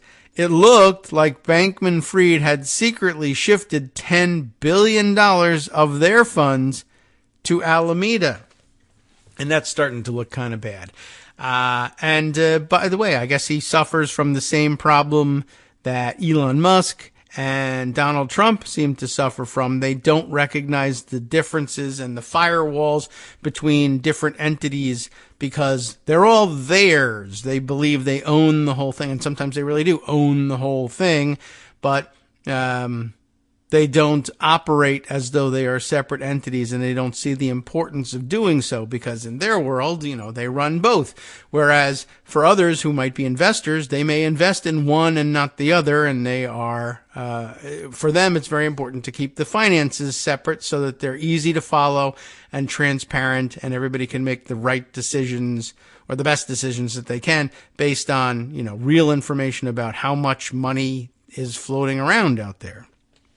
And he didn't think it was necessary to do because it was all straight in his head. And he forgot that there were other people out there for whom it wouldn't be straight and couldn't be kept straight because the only accounting for things, which was crooked to begin with, was in his head. All right. Well, what about if you know more about crypto? Like some of you in the audience really understand the crypto situation. Explain it to me like I'm a crypto sophisticate. Now I cringe to see what this might look like, but maybe we'll get it in the end. Maybe we're more sophisticated than I think. Alameda, that hedge fund, right? Is that how they described it? Yes. Alameda specialized in big bets on crypto companies, which he also had over here. And in his right hand, he has the hedge fund that invests in things. And the left hand, he's got a crypto exchange. And lo and behold, the hedge fund really likes investing in crypto companies, which he also owns one of. It's very interesting. So Alameda specialized in big bets on crypto companies. To finance those bets, SBF, Sam Bankman-Fried, you're always in trouble the minute you get a three initial nickname. SBF courted investors with promises of high returns and zero risk, which usually get you in trouble, and which sounds dumb in retrospect, but plenty of rich people believed it at the time. FTX was, until recently, the world's fifth largest exchange. Fifth largest. It had its own token, FTT, which functioned like a loyalty program for customers, giving them perks like discounted transaction fees. But FTT was also bought and sold like a normal token, once trading for as much as $80. Today, it trades at around $1.50. FTX minted tons of this highly valuable yet extremely imaginary money. There are currently about 300 million FTT tokens in circulation and reportedly used it as collateral to take out loans for Alameda, which is interesting. Hedge funds, usually, widely known as sitting on gigantic piles of cash and being extremely wealthy, taking out giant loans. Why? Well, finance reasons, I suppose, but also possibly, maybe they don't have that giant pile of money, or it's involved elsewhere and they're not very liquid. Anyway, this was dangerous because if the price of FTT fell below a certain level, it would leave Alameda unable to pay back its lenders. When the entire crypto market slumped earlier this year, people were mystified to see FTX bail out several failing companies. SBF may have been trying to prevent those companies from selling their FTT at a discount. Interesting. In early November, CoinDesk reported that 2/5 of Alameda's $14.6 billion balance sheet was held in FTT, sparking panic among FTX customers who were aware that problems at Alameda could mean problems for the exchange. That's interesting. So 2/5 is 40%, right? So 40% of Alameda's balance sheet was in this FTT tokens, the coins that they made over at FTX. So that sparks panic among FTX customers who are aware that any problems at Alameda could mean problems for the exchange, and then therefore whatever holdings they either traded there or any of their FTT holdings. So that's of some interest. And by the way, I just want to make sure I unraveled correctly the other part here. So Alameda took out a bunch of loans, and the collateral there, or their ability to pay the loans, was based on the then high valuation of the FTT coin and their holdings in it. And when the whole crypto market slumped, people were mystified to see FTX, the exchange, bail out several failing companies. And I don't know whether they were other crypto exchanges or what, but maybe. Why are they bailing out other people who are failing as opposed to saying, we're the last one standing, we're going to get all your business, etc.?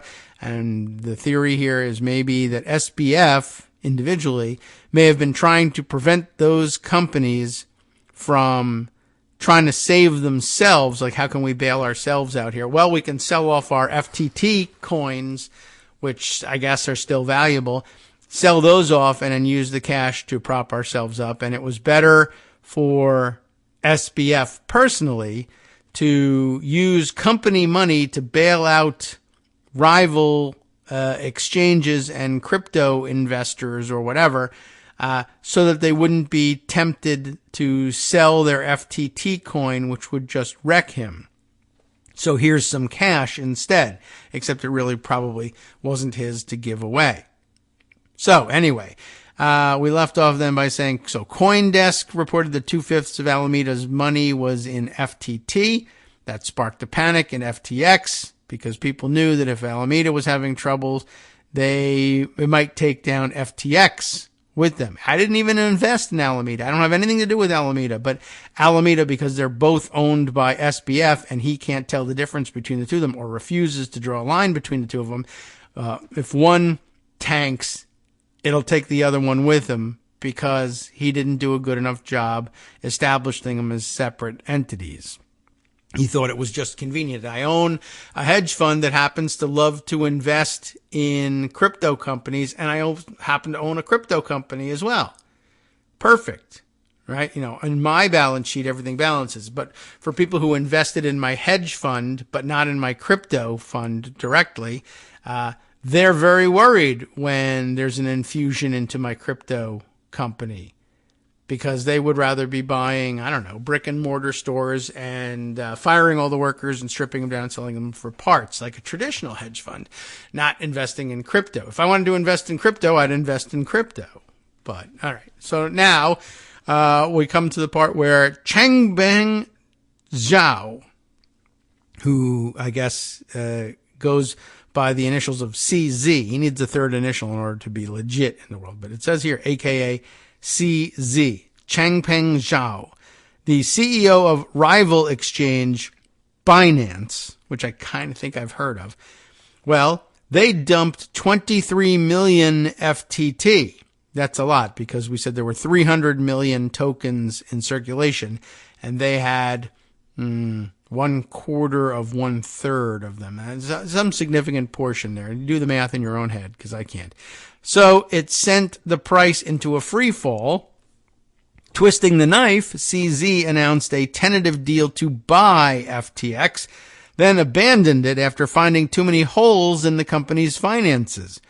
One reason for those holes, according to Reuters, SBF had created a secret backdoor in FTX's bookkeeping system, that allowed him to move depositors' money off the exchange over to Alameda, the other company that he owns, without alerting customers or most of his own employees. Oh, and another plot twist. Turns out SBF had given himself a $1 billion personal loan out of Alameda's coffers. So basically, once again, treating all of these entities as personal piggy banks without regard to the fact that many, many people will have an interest in one and not the other. Now, explain it to me like I'm into Shakespeare. Okay, this is an interesting way of ending, and nice and short. No, they cannot touch me for coining. I am the king himself. King Lear, Act 4, Scene 6. Okay, very funny for people who are familiar. Not so much maybe for everybody else, but that's it. All right, I think that worked. I think I have a slightly better understanding of exactly what happened. And I'm always grateful for that. And like I said, when there's somebody running around there with 3 initial nickname out there, it's important that you can figure out exactly what the hell's going on. All right, time for our third break coming up shortly, so I won't get into any brand new stories, but there are several that I have to share, and we'll see whether we can shoehorn them all into the space we've got on the other side of the break. Anything else that we can maybe get in there before we break, in fact, or even before the music goes on? I don't know. Everything else looks like kind of a long read at this point. Okay. Although I guess I could at least pass or a note in passing. This piece I won't be able to read all of, but I mean, looks to me like all the information we want is in the headline. NPR reporting a couple of days ago, I guess sometime, was it just before Thanksgiving here, that Twitter has lost 50 of its top 100 advertisers since Elon Musk took over, according to this report. And I think the number perhaps is even higher these days, and he now proposes that his followers boycott all of the businesses, but 50 out of the biggest 100 advertisers on Twitter, they're going to have to sit in the dark and not eat and wear nothing for 6 months to make it work. Hi, it's me, David Waldman, the same guy who was just talking to you a second ago. Our Patreon subscription drive is still going strong, with over 175 monthly donors who help keep us on the air. If we've helped keep you going during the pandemic, why not return the favor and help us keep going so we can all be together for the next disaster? Patreon.com, Patreon.com, makes it easy to make secure, recurring monthly contributions to support our show. Patreon.com/KagroX gets you straight to our donation page. Maybe you'd like to thank us for keeping you sane during the Trump era. Maybe you're looking forward to in-depth explanations of what's going on in the Biden administration. Whatever it is that keeps you listening, we need your help to keep bringing it to you. And hey, if you happen to prefer using PayPal or even the Square Cash app, we're up and running with those options too. Thanks again, everyone, for all your support. We literally could not do this without you.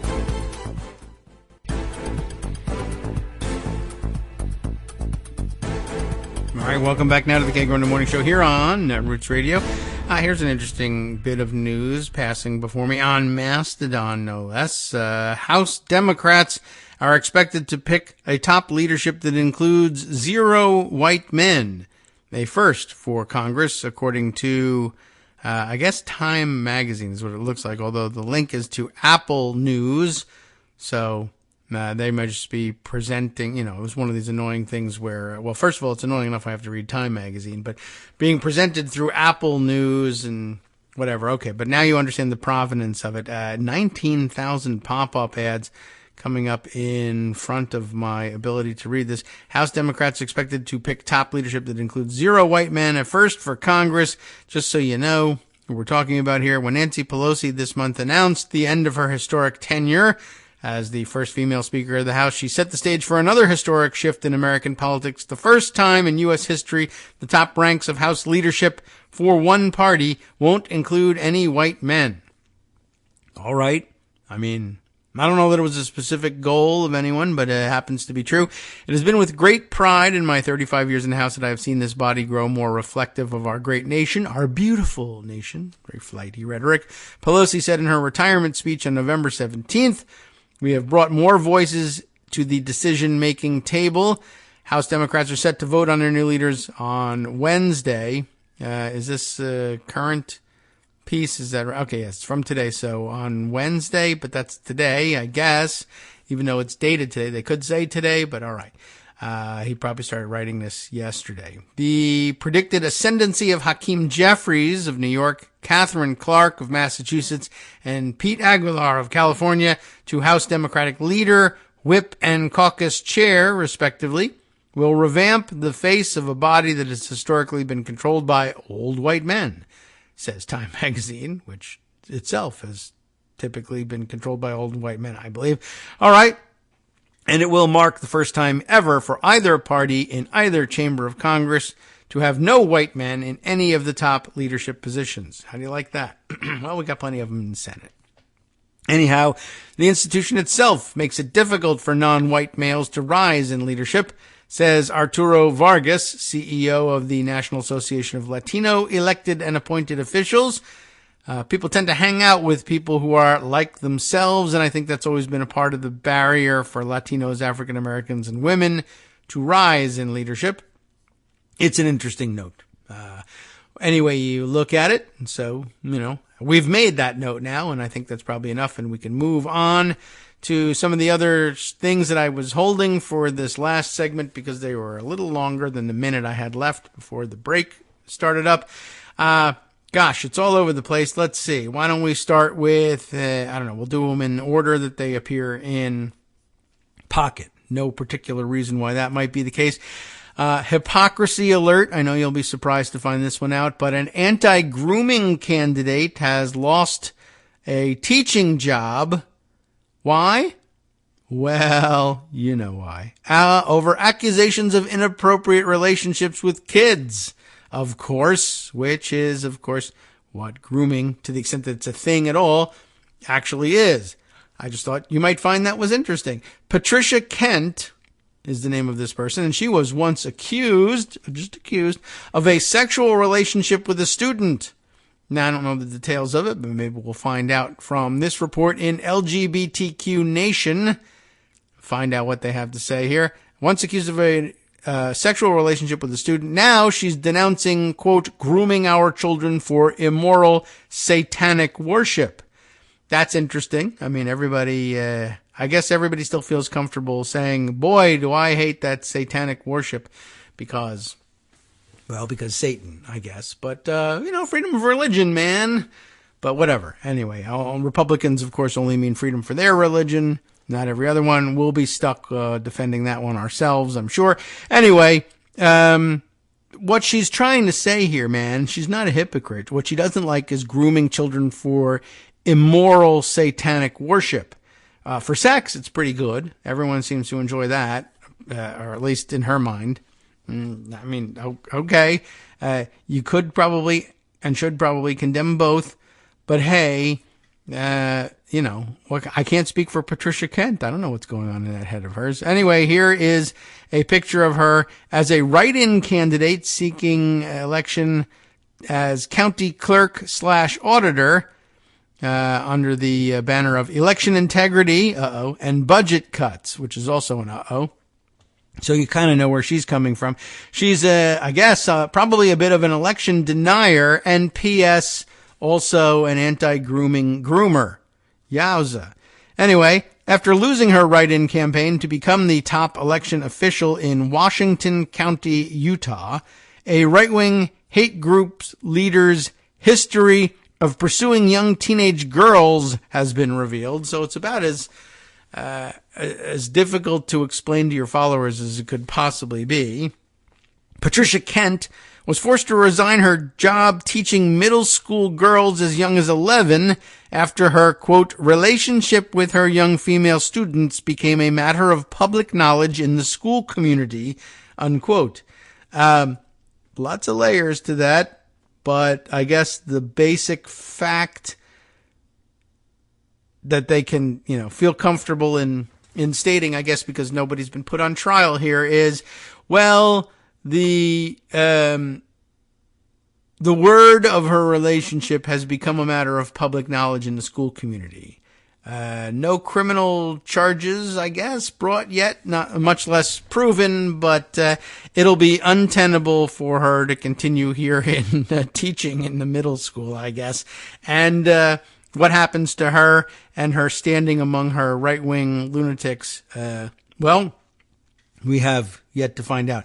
In October, Kent led a rally denouncing the LGBTQ community as a whole, I guess, displaying pictures of young girls at a pride event in the county. And I guess, why did she choose pictures of young girls?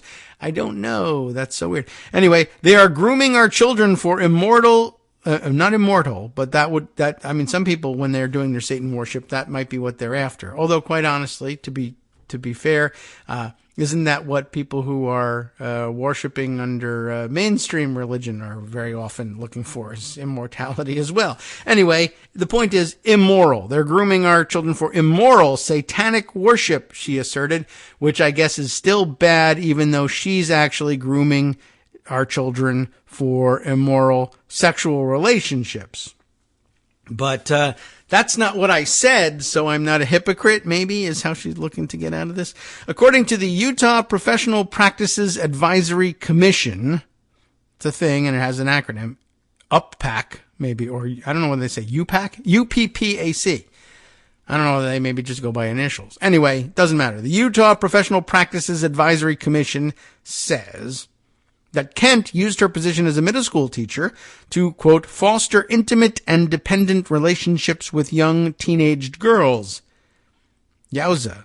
Why, she could run for president on a platform like that, but no, because she's a woman and therefore it's crazy and immoral and something, whereas 50, 60-year-old guys barging into dressing rooms at teenage girl pageants, that's just red-blooded Americana.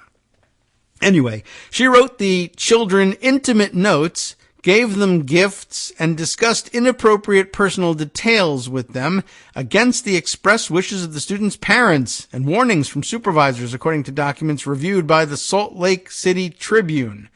Wow. Well, that's not really very good. You're supposed to listen to parents on these issues, right? And wouldn't there be outraged people at the school board demanding her ouster? Well, I guess maybe there was, because the ouster has happened. UPPAC, however they may pronounce that, also found evidence that Kent engaged in sexual relationships with at least one of the young girls, but the evidence wasn't sufficient to bring formal charges. You see now we understand why the careful description of what was going on here.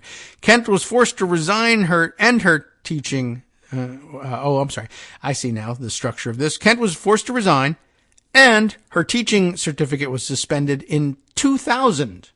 I mean, it's 2022.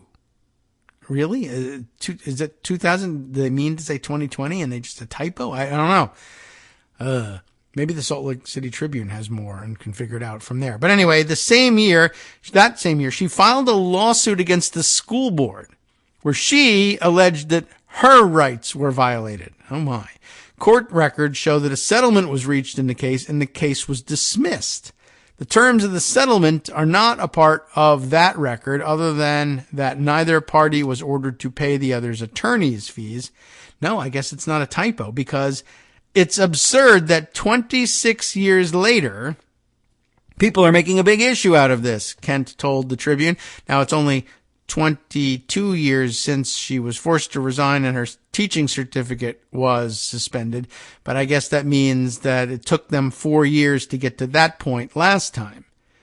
Now, it's absurd that 26 years later, people are making a big issue out of this. I mean, you have a quarter-century history of sexually inappropriate relationships with students, I guess is one way of putting it. Well, only that one time. I mean, how many of these? Okay. All right. Well, that's some statement. That's what she told the Tribune. She implied that she won cash in the settlement, like she was gambling. If I was guilty of what I was accused of, I would have been put in jail, okay? Oh my God, she sounds just like Trump. Even with the okay. I would have been put in jail, okay? I wasn't. I was paid off, and that should be the end of it. I am not one to live in the past. Like I said, I've moved on with my life. I continue to do what I need to do to live a normal life, which doesn't really sound like is happening. Her own lawyer, Stephen Cook, I mean, unless it's that her current situation does not include any current or newer than 20-something years old accusations of inappropriate relationships. They're just pursuing the stories of the original ones, which it sounds like might be kind of unfinished business anyway. So I don't know. This could get complicated. Her own lawyer, Stephen Cook, who is now retired, said that the settlement isn't a sign that she was exonerated. Wow, her own lawyer.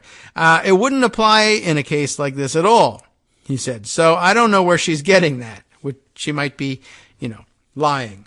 The failed candidate, 71, is a longtime political activist and current national chair, and that's in scare quotes, of the Independent American Party, which endorsed her write-in campaign. It may be that there are 10 people in the party, and that's why she's, quote-unquote national chair.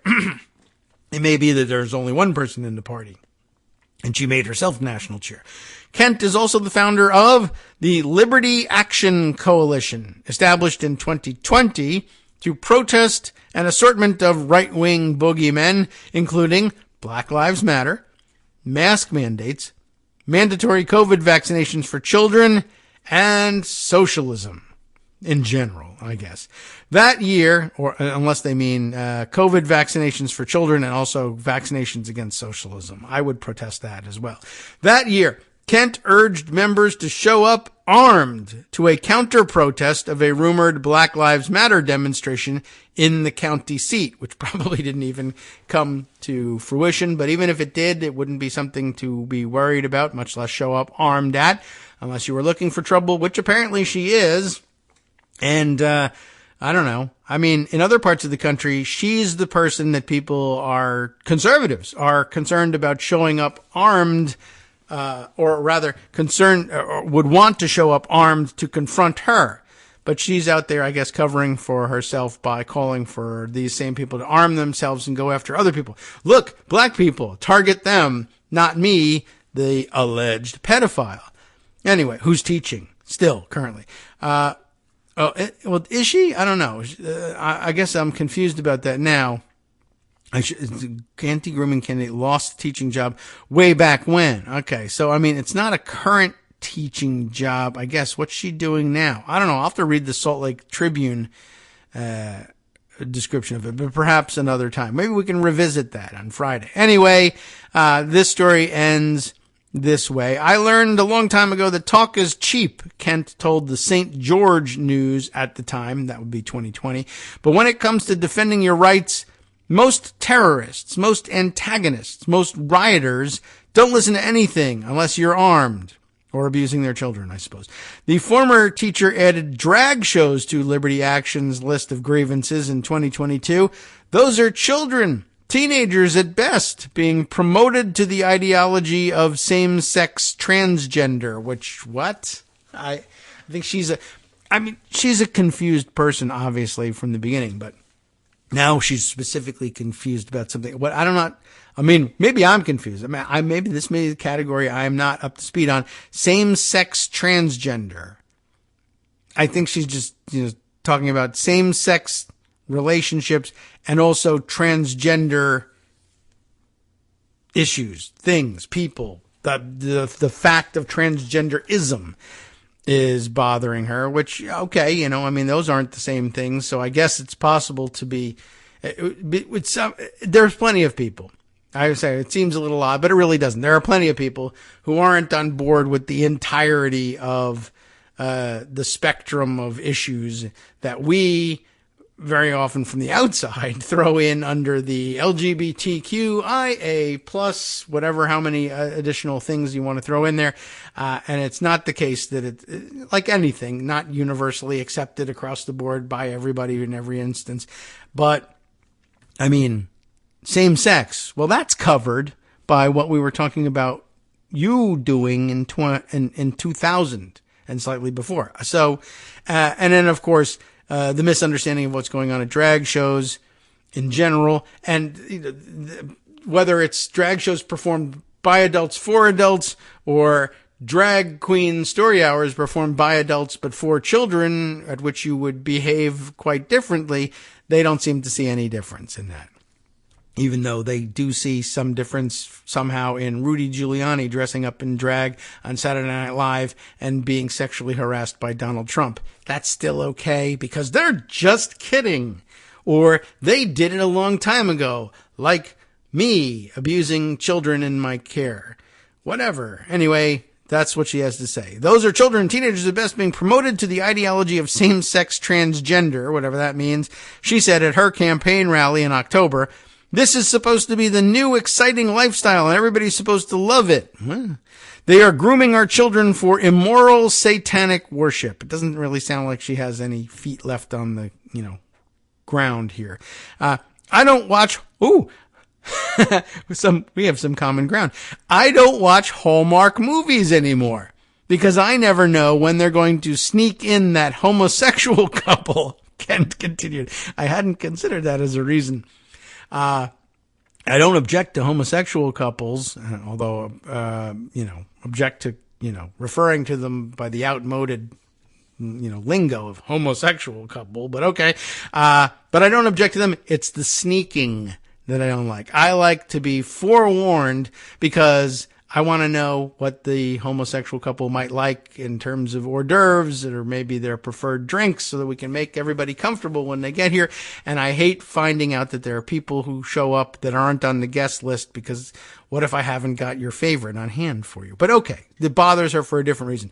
They're not good family movies anymore. We know Walt Disney is no longer family friendly and hasn't been for a long time. It's everybody's complaint, the immorality of the Hallmark Channel and Disney.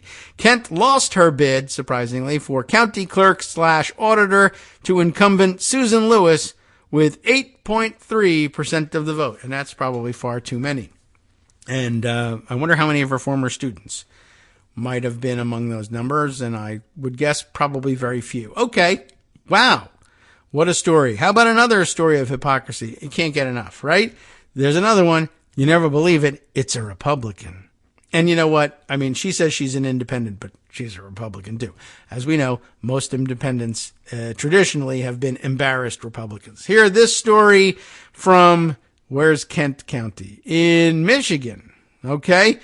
And here's the way it's presented here. The headline, testimony, poll worker admitted to using USB drive to get voter data. Sounds pretty bad. Susan Samples reports this for WOOD, Wood TV in Grand Rapids, Holland, Kalamazoo area, Channel 8, as it happens. Dateline here, Gaines Township, Michigan. A poll worker charged with violating election law admitted that he used a personal flash drive to export the electronic poll book at a Gaines Township precinct, according to testimony Monday. James Donald Holkbor, I'm guessing is the correct pronunciation, maybe. It's the one I'm using of his last name. James Donald Holkbor, 68, of Caledonia, appeared in the 63rd District Court Monday for a hearing to determine if there's probable cause to bind the case over to Circuit Court for further proceedings. That's what we're trying to find out. District Court Judge Sarah Smolensky heard testimony from Gaines Township Clerk Michael Brew and Kent County Sheriff's Detective Christopher Goering. Yeah, Goering. Goering, who interviewed the defendant during the investigation, reported that he'd asked Holkbor how he would have reacted. This is an interesting question for the cop to ask. How he would have reacted if he'd witnessed another poll worker insert a personal flash drive into a laptop, like a big no-no, right? Well, he said if he saw someone from his party do it, he wouldn't have questioned it. Testified Goering. If he saw someone from the opposing party doing it, he would question what they were doing. Wow, that's just so great. On the Kent County GOP, or GOP's website, you'll never believe it, Holkbor is listed as an alternate delegate for the 3rd Congressional District for the Michigan Republican Party State Endorsement Convention. Long-winded way and very detailed way of saying he's a Republican, in case you were wondering.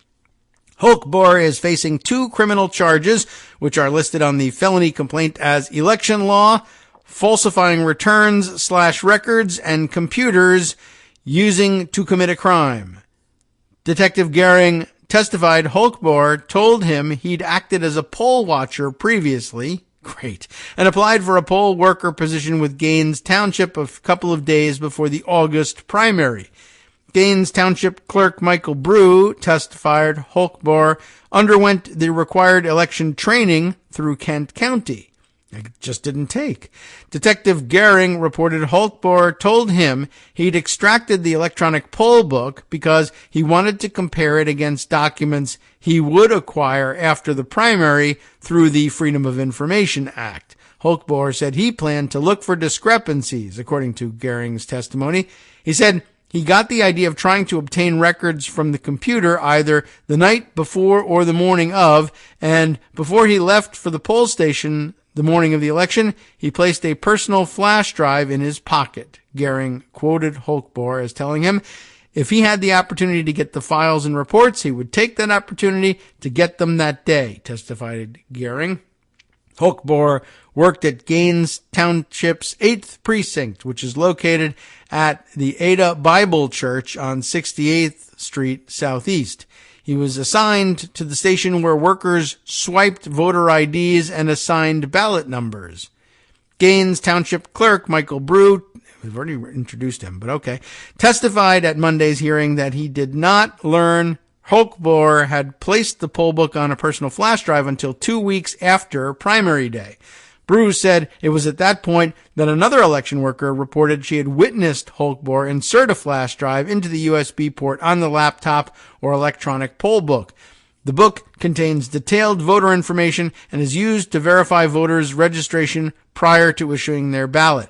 Bruce said the worker who witnessed Holkbohr inserting the flash drive said she'd gone on vacation after the primary and had been feeling guilty about not reporting what she had seen. Holkbohr's attorney, Chip Chamberlain, his real name? I don't know, argued the simple act of copying an electronic poll book is not spelled out as one of the criminal violations in the election law statute. These allegations necessarily involve an interpretation of the statute, argued Chamberlain. Yeah. What happened, the prosecutor might not like, but it's not a crime. What the statute specifically says is that an election inspector shall not do certain things, and those things include willfully destroy, mutilate, deface, falsify, or fraudulently remove or secret, I think is what they mean, but not secrete, any or all of those items, meaning poll book information in whole or part. I mean, that's where you're getting in trouble. Or fraudulently make any entry, erasure, or alteration on any of those items. What's noticeably missing from the statute, Your Honor, is the verb copy. It's not an offense to copy. Now, it may be some other wrong. Maybe he should be fired or civilly penalized, but it's not a violation of this statute. But it is actually covered, I think, under the remove or secret any or all of those items. He didn't remove them because there's still a copy there, but he did secret out the information, and that really will cover the copy thing. You're not supposed to be doing that with computer records. Everyone knows it. Holkbohr's actions did not impact the outcome of the election in any way. Smolensky ultimately ruled there's enough probable cause to bind the case over to circuit court for potential trial. We take classes at the court on something as basic as who can look up someone's license plates, noted Smolensky. You were trained in exactly what the rules were. It's unique, if you ask me, that the witness went on vacation for 2 weeks, worried about it, thought about it, then decided to report it, knowing the whole time it was completely inappropriate. You have absolutely no right to take that electronic poll book, Smolensky told Holkbohr. It's a complete violation. Felix Tarango, assistant prosecutor with Kent County, said the fact that Holkbohr's actions had no impact on the election outcome is not relevant to the criminal case. The crime is not, did he impact the election? The problem is whether he had the right to access that laptop. You and I don't have that right. We can't go into an election and say, here's my own flash drive. Let me get whatever information you have on that laptop, Tarango said. He is actually held to a higher standard than you and I because he goes through the training. He knows the process of how the system is supposed to work. Yet he, on that morning, decides to show up and work with his own flash drive? If convicted on the election law violation, Holkbohr could face a maximum penalty of up to 5 years in prison. The other charge, using a computer to commit a crime, punishable by up to 4 years in prison upon conviction. Missing from the update, I guess, in all this, I thought that there was a section in here of the judge just saying that hypocrisy that you just told the cop if you're a member of your own party did what you did, you'd be okay with it. But if a member of the other party did it, you would be upset and demand an investigation. That blows my mind. It shouldn't, of course. A judge should kind of be aware that that's what's going on out there. All right. Well, time for us to wrap things up here. We've got just seconds remaining before the alarm goes off, telling us it's almost time to wrap up. Let's see. Boy, well, there's one more thing I guess we could squeeze a little bit in there, and just recommend that you go and read the original yourself. This from Michelangelo Signorelli, who writes the Signorelli report. And I did see a number of people singing the praises of the report in general and this installation in particular. The powerful gay man behind Tucker Carlson's blood-curdling hate. Did you realize that that's the people who were doing the research and scripting behind his blood-curdling hate? May have some issues to work out at some point in the future. Justin Wells is in charge of Carlson's entire Fox News empire. He's helped ramp up vitriol against LGBTQ people while rising still higher at News Corp. And apparently this something worthy of considerable attention. On his first Fox News broadcast following the November 19th mass shooting at Club Q, the LGBTQ nightclub in Colorado Springs in which 5 people were murdered and at least 17 injured, Tucker Carlson was undaunted, continuing his relentless smearing of LGBTQ people as, quote, groomers who are dangerous to children. After a perfunctory condemnation of the violence, Carlson pivoted back to railing against drag time story hours for 5th graders. Why drag time? Not ragtime, but those would be okay. Like if you wanted to play a Scott Joplin tune and read to the kids, I guess that's okay. But add a D and it's all over. Drag time story hours for 5th graders. And, of course, railing against genital mutilation of minors, if that's actually happening, which it isn't, while a graphic image behind him blared, "Stop sexualizing kids," like that lady who's running for office. The following night, Carlson promoted the grotesque view that the staff and patrons of Club Q, where a drag performance was scheduled on that Saturday night of the attack, had it all coming to them. He brought on a guest who said the shooting was expected and predictable and that it won't stop until this evil agenda ends that is attacking children. Well, as it turns out, the producer behind all of this himself, a gay man, but apparently no trouble doing this professionally. Something to perhaps stroke the whiskers about and ponder for a little bit. You have been listening to Kagro in the Morning with David Waldman. All right. Well, I do recommend you read that piece yourself. We'll return to it probably in the future as the case against this guy is developed. In the meantime, time now to turn to Justice Putnam for his take on what's in the news around the country and around the world with the West Coast Cookbook and Speakeasy coming up next right here on Netroots Radio. We will see you tomorrow.